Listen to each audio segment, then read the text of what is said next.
So I wanted to make this video because something about this tweet didn't seem right. I think this guy is actually bullshitting and trying to play the victim card, and we'll see why. When anti-Flynn advocates hack your account and email on the 4th of July, you know when people have gone absolutely insane. To you people who did this to me, you've only made me more passionate about my campaign. I'm logged back in, sorry for my absence. Here's some weird things I noticed about this entire campaign. The first one that I want to point out is the fact that they seem to have just changed around his password, and that he was only absent for a few hours. Kind of odd. I mean, anyone can fake that very easily. I mean, if you're a hacker and you're intent on silencing somebody, my bigger question is, why don't you just delete the person's account? Once you've hacked into someone's account, you pretty much have the same kind of access they do, so you can do whatever you please.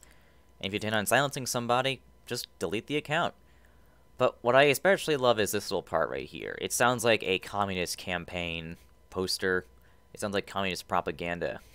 Like, exactly like communist propaganda.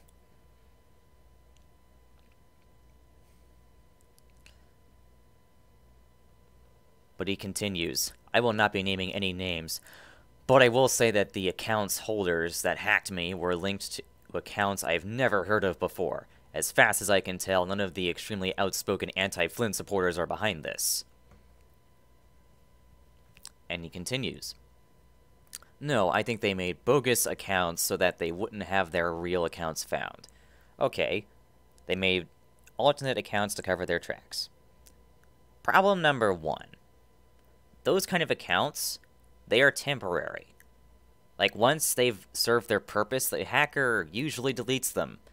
Second of all, and I do mean second of all, why would they use these temporary accounts to follow people that they agree with? Like, why would they specifically follow more anti-Ian Flynn people?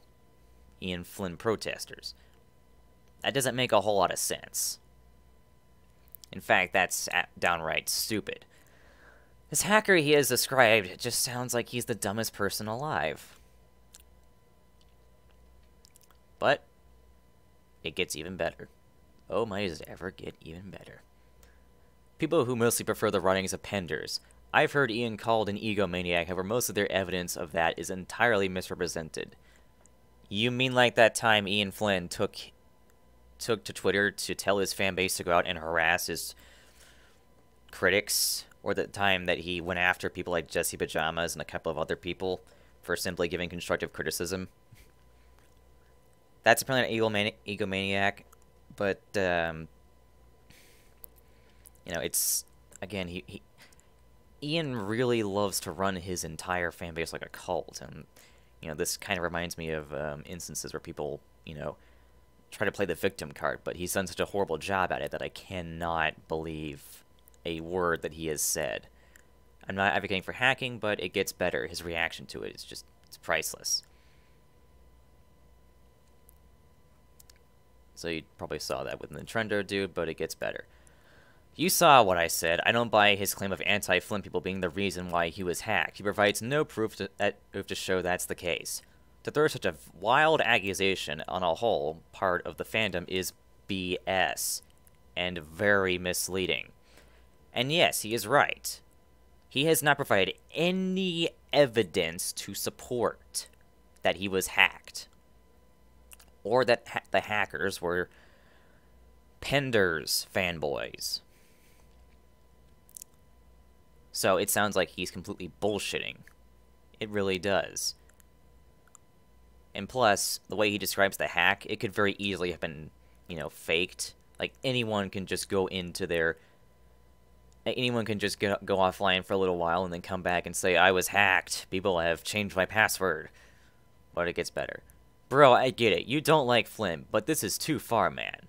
How do you know he's the one who hacked you? Not only that, but you said that it was someone who made a fake account to hide their ass. And then he goes, where's your proof that an anti-Ian Flynn person hacked you? Apparently he was so aggressive and so butthurt that he had to delete the tweet because he knew he was going to get his ass kicked. Sonic Defense, you are really pushing it, man. Really pushing it.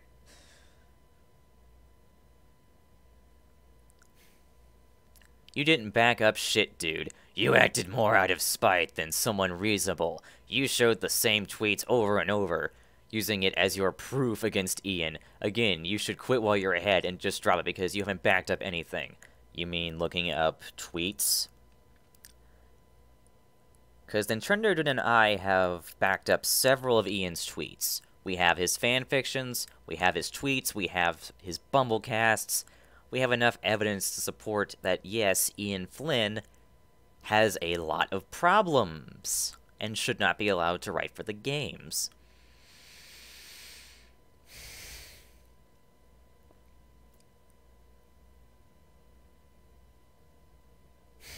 But I love how this guy just dismisses everything he says, and how Sonic Defense decided to just delete a tweet because he was afraid people would see, okay, yeah, you're bullshitting. And considering everything I have just said, yeah, it sounds a lot like he's bullshitting. Yeah, at this point, Flynn for Sonic, it's turned into a complete load of crap. Literally, they have had to resort to trying to look like victims just to get this guy on the book. They are now spamming Sega's Twitter feed with these things. Again, the level of hypocrisy and the fact that they were willing to use such a stupid lie. Again, it's serious when people get their accounts hacked. It's serious when people lose their accounts. You are just crying wolf at this point. Stop, you are acting like a cultist. Cultists do this thing all the time, and so do SJWs. They love to claim harassment. But give no actual evidence to back up their claims. And it's the same thing here. He hasn't shown any evidence of the hack. So as far as I know, right now, as of this recording, why should I believe this idiot? Why should I believe a cultist who is supporting Flynn for Sonic? Give me a break. And hey, what do you all think about this? I'd like to hear your comments about this in the description below, and please watch your back.